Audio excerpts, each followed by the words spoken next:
Innal hamdalillah nahmaduhu wa nasta'inuhu wa nastaghfiruh wa natubu ilaih. Wa na'udzu billahi min syururi anfusina wa min sayyiati a'malina. May yahdihillahu fala mudilla lahu wa man yudlil fala hadiya lahu. Asyhadu an la ilaha illallah wahdahu la syarika lah.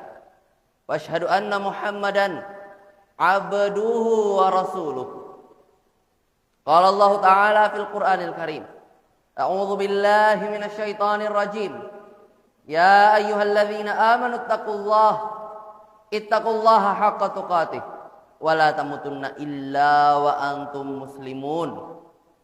Wa qala ya ayyuhan nasu taqu rabbakumul ladzi khalaqakum min nafsin wahidah wa khalaqa minha zawjaha wa batha minhuma rijalan katsiran wa nisaa'a. Wattaqullaha alladzi tasaaluna bihi wal arham innallaha kana 'alaikum raqiba.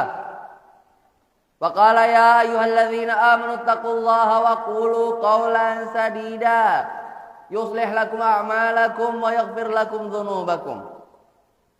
Wa may yuti'illaha wa rasulahu faqad faza fawzan 'azima. Amma ba'd. Fa inna khairal kalami kalamullah wa khairal huda huda nabiyina Muhammadin sallallahu alaihi wasallam wa syarrul umuri muhdatsatuha fa inna kulla muhdatsatin fid dini bid'ah wa kullu bid'atin dhalalah wa kullu dhalalatin finnar wa na'udzu billahi minan nar. Ma'asyiral ikhwah, kaum muslimin, jamaah sidang Jumat, semoga dirahmati Allah Subhanahu wa taala. Pada kesempatan kali ini, marilah kita semua, baik diri khatib sendiri maupun seluruh jamaah semua, marilah kita untuk selalu meningkatkan ketakwaan kepada Allah sebagaimana yang telah Allah firmankan di dalam surat Ali Imran. A'udzu billahi minasyaitonir rajim. Ya ayyuhalladzina amanu taqullaha haqqa tuqatih wala tamutunna illa wa antum muslimun. Wahai orang-orang yang beriman, bertakwalah kepada Allah dengan sebenar-benar ketakwaan, dan janganlah kalian meninggal dunia kecuali dalam keadaan beragama Islam. Apa maksud bertakwa yang sebenar-benarnya di sini? Dan sudah banyak para ulama menjelaskan, dan bisa kita simpulkan bahwasanya yang disebut dengan ketakwaan yang sebenarnya adalah menjalankan apa-apa yang diperintahkan oleh Allah Subhanahu wa taala sebesar kemampuan kita dan menjauhi apa-apa yang telah dilarang oleh Allah Subhanahu wa taala. Sebagaimana hal ini termaktub di dalam surat At-Taghabun ayat 16. A'udzu billahi minasyaitonir rajim. Fattaqullaha mastata'tum wasma'u wa ati'u wa anfiqu khairan li anfusikum. Yang artinya bertakwalah kepada Allah sebesar kemampuan kalian. Dan sebesar kemampuan di sini berarti bukan ala kadarnya, tetapi kita memaksimalkan kemampuan yang kita miliki. Wasma'u wa ati'u, dan dengar serta taatlah apabila Allah dan Rasulnya menyampaikan. Apabila orang-orang yang menyampaikan apa-apa yang berasal dari Allah dan Rasulnya, maka dengar dan taatlah. Wa anfiqu, dan bersedekahlah, apalagi hari Jumat ini yang mulia ini. Khairan li anfusikum, maka itu lebih baik bagi diri kalian. Wa may yuqa syuhha nafsihi fa ulaika humul muflihun. Barang siapa yang bisa menghilangkan rasa kikir dari dalam dirinya, sungguh ia adalah orang-orang yang mendapatkan kemenangan. Ma'asyiral mukminin, sidang Jumat rahimakumullah yang semoga dirahmati Allah. Allah Subhanahu wa taala berfirman di dalam Al-Qur'an di surat Al-Baqarah ayat 43, A'udzu billahi minasyaitonir rajim. Wa aqimus sholata wa atuz zakata warka'u ma'ar raki'in. Nah, artinya, dan dirikanlah salat dan tunaikanlah zakat serta rukuklah bersama orang-orang yang rukuk. Di sini ada perintah secara khusus. Wa aqimus shalah. Kemudian di dalam ayat yang lain di surat Al-Bayyinah Allah Subhanahu wa taala berfirman, A'udzu billahi minasyaitonir rajim. Wa ma umiru illa liya'budullaha mukhlishina lahud-din hunafa wa yuqimus salata wa yu'tuz zakata wa dzalika dinul qayyim. Ya, artinya, dan mereka tidaklah diperintahkan kecuali agar menyembah kepada Allah semata, ikhlas menjalankan agama karena Allah, dan mendirikan salat dan menunaikan zakat, dan itulah jalan agama yang lurus. Dari dua ayat ini sudah jelas ada perintah secara khusus untuk melaksanakan salat.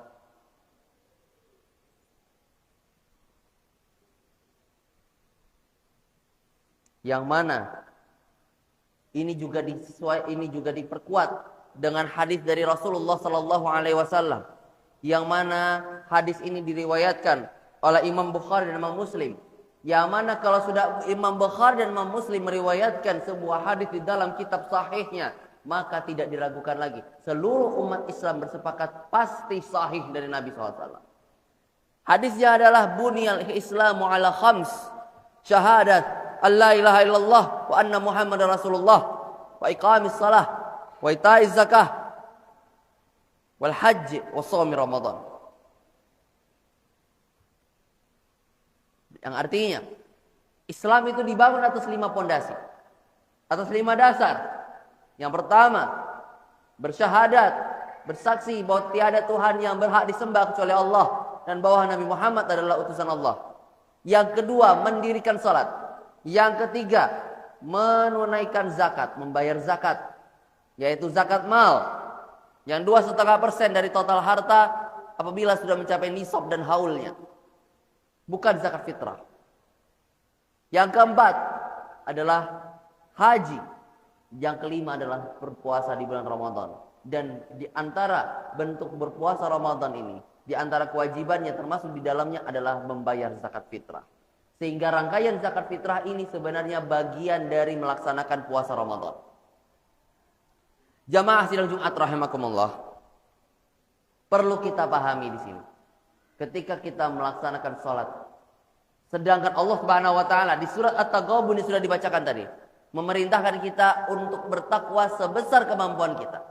Artinya di sini kita diperintahkan untuk melaksanakan sholat dengan sebaik-baiknya, bukan hanya sekadar agar kewajiban kita gugur. Na'udzubillah.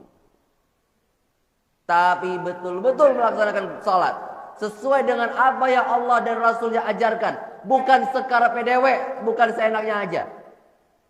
Ya. Dan sungguh di antara kesempurnaan sholat yang pertama kali diajarkan oleh Nabi Shallallahu Alaihi Wasallam, wabil khusus ketika dalam salat berjamaah adalah sebagaimana dalam sabda beliau Shallallahu Alaihi Wasallam, diriwayatkan oleh Imam Bukhari dan Imam Muslim juga. Sawu sufufakum fa inna taswiyatas sufufi min iqamatis shalah, yang artinya luruskanlah saf-saf kalian, karena lurusnya shaf termasuk dari kesempurnaan salat. Sehingga meluruskan shaf ini menjadi poin penting. Lebih-lebih ketika kita sebagai seorang muslim yang laki-laki memiliki kewajiban untuk melaksanakan salat berjamaah di masjid, maka kita wajib untuk memiliki ilmu yang mendasar ini, merapatkan shaf. Yang mana ini seringkali sebagian masyarakat lalai dari hal ini. Bahkan di dalam hadis Nabi SAW juga bersabda, yang diriwayatkan oleh Imam Muslim dari sahabat Abu Mas'ud radhiyallahu anhu, di mana beliau mengatakan, kana Rasulullah SAW yamsahu manakibana fi shalah.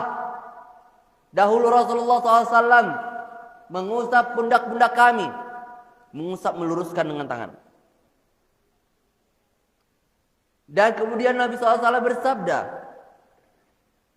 Yaqulu istawu wa la takhtalifu. Luruskan dan janganlah kalian bengkok-bengkok, janganlah kalian barisannya mencang-mencong. Fatakhtalifa qulubukum, karena itu akan menyebabkan hati-hati kalian berselisih.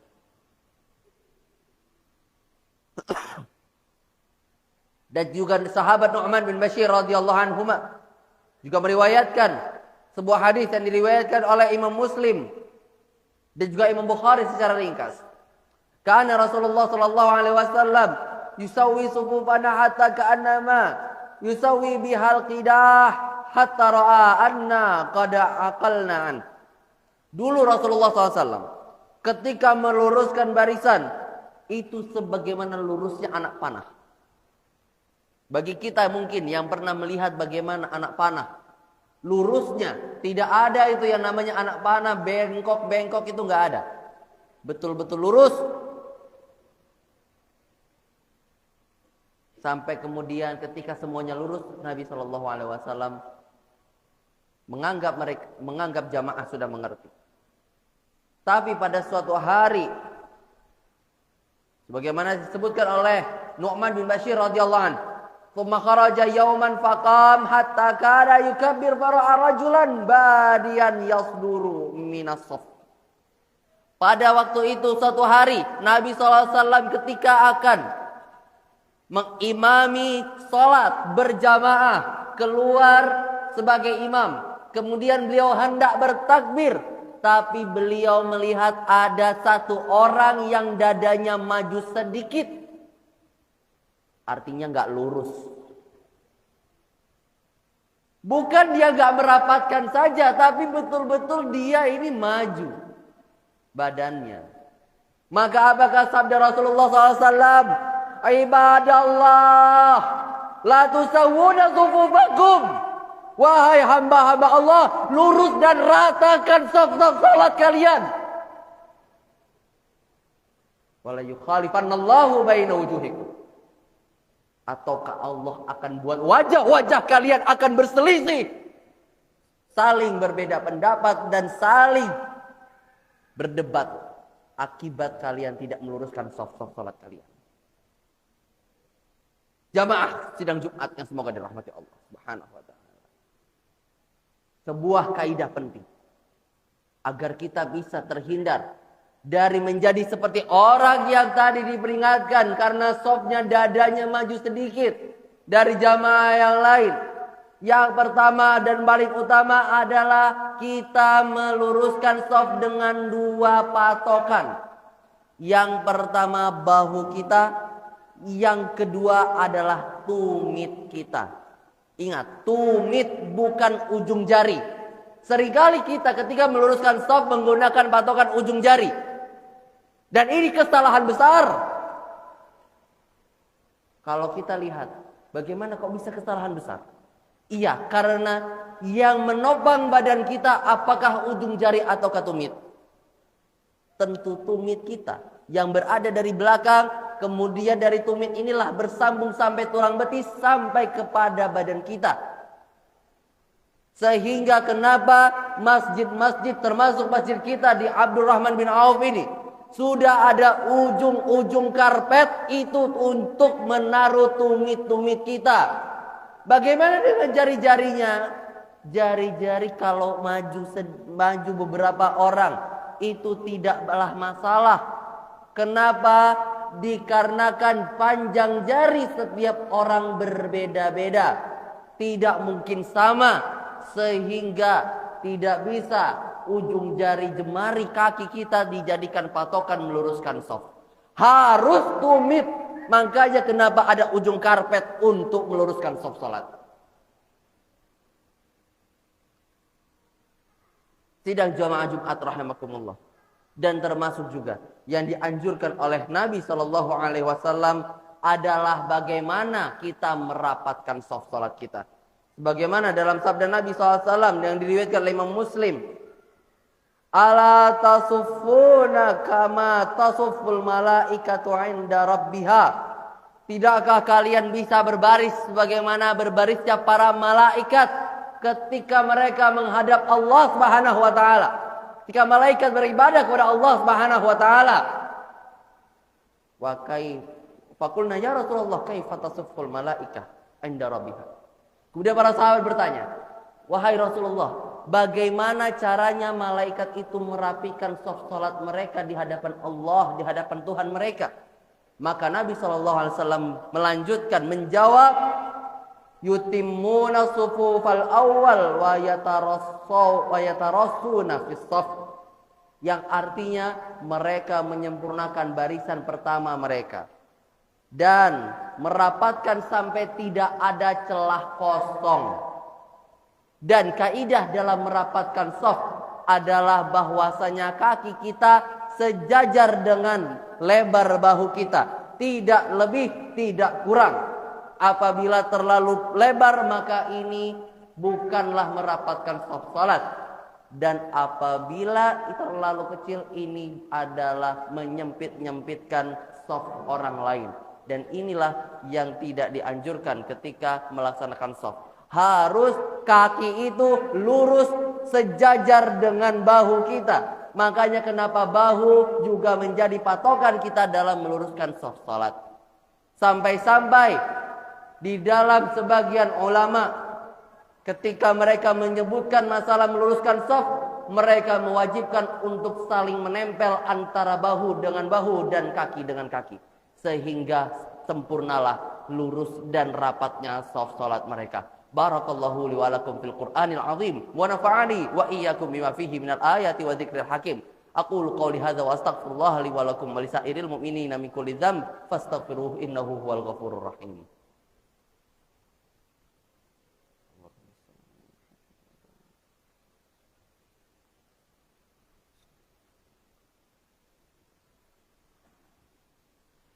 Alhamdulillah hamdan katsiran thayyiban mubarakan fih kama yuhibbu rabbuna wa yardah. Wa asyhadu an la ilaha illallah wa asyhadu anna Muhammadan abduhu wa rasuluh. Wa qala ta'ala ya ayyuhalladzina amanu taqullaha haqqa tuqatih wa la tamutunna illa wa antum muslimun. Fa ya ibadallah usikum bi taqwallah faqad fazal muttaqun. Ayyuhal ikhwah jamaah kaum muslimin sidang Jumat rahimakumullah. Seringkali sebagian kaum muslimin mereka menganggap bahwasanya merapatkan shaf dengan menempel kaki dengan kaki atau pundak dengan pundak ini adalah sebuah hal yang berlebihan. Di sisi lain sebagian ada yang begitu berlebihan dalam merapatkan shaf sehingga kaki-kaki mereka lebih lebar daripada pundak mereka, atau sebaliknya mereka terkadang sampai harus merapatkan kakinya seperti rapatnya shaf ketika berbaris di tengah lapangan. Dan ini tidak seharusnya terjadi. Yang dimaksud rapat adalah berdekatan, menempel dengan jamaah di sebelah kita. Dan bagaimanakah caranya apabila ada shaf yang bolong? Misalnya ada orang yang keluar karena melaksanakan hajat, ia memutuskan salatnya keluar dari shaf. Maka bagi kita, apabila kita sanggup untuk maju mengisi shaf tersebut, maka ini lebih baik. Apabila tidak demikian, maka hendaknya kita bergeser ke arah tengah. Dan tengah, patokan tengah shaf adalah tempat imam berdiri. Ketika kita lihat imam, posisinya ada di bagian sini, maka kita merapat ke arah tengah imam.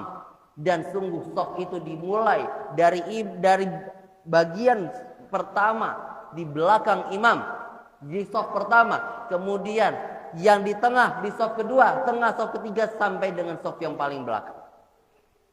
Dan seharusnya kita sebagai muslim memperhatikan mengenai masalah-masalah merapatkan shaf salat ini. Jamaah sidang Jumat rahimakumullah.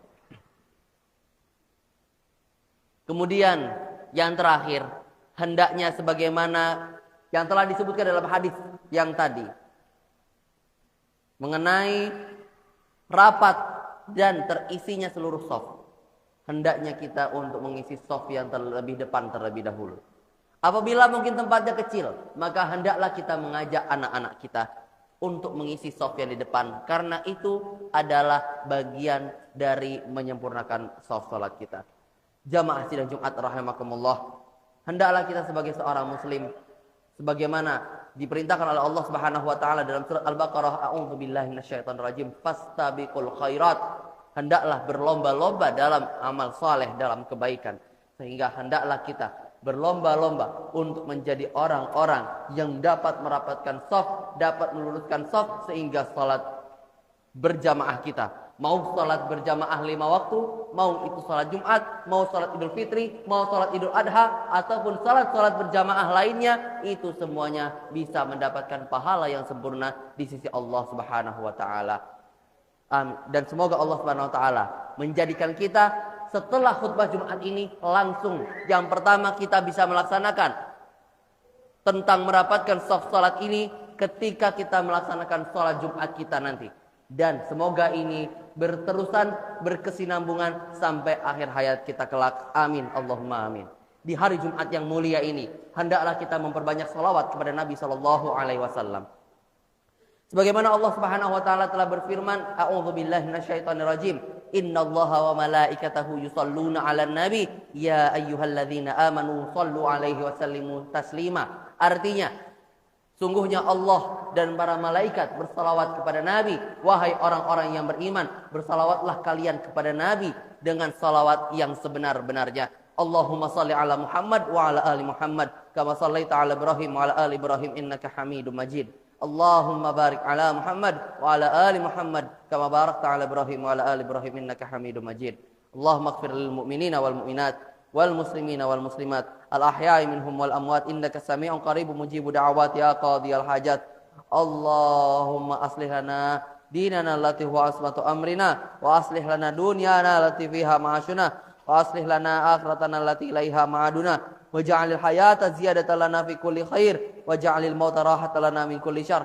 Allahumma rabbana taqabbal minna salatana wa qiyamana wa siyamana wa ruku'ana wa sujudana wa takhashu'ana ya rabbal alamin. Allahumma aslih syababal muslimina wa nisa'ahum. Allahumma aslih walata umurina wa wafiqhum ila ma tuhibbu wa tarda. Rabbana taqabbal minna innaka antas samiul alim wa tub alaina innaka antat tawwabur rahim. Allahumma inna na'udzubika minal ilmi la yanfa' wa minal qalbi la yakhsha' wa minal batni la tashba' wa minad du'a'i la yustajabu laha. Rabbana atina fid dunya hasanah wa fil akhirati hasanah wa qina adzabannar. Wa sallallahu ala nabiyyina Muhammad wa ala alihi wa sahbihi wa sallam. Subhana rabbika rabbil izzati amma yasifun wa salamun alal mursalin walhamdulillahi rabbil alamin. Aqimussalah.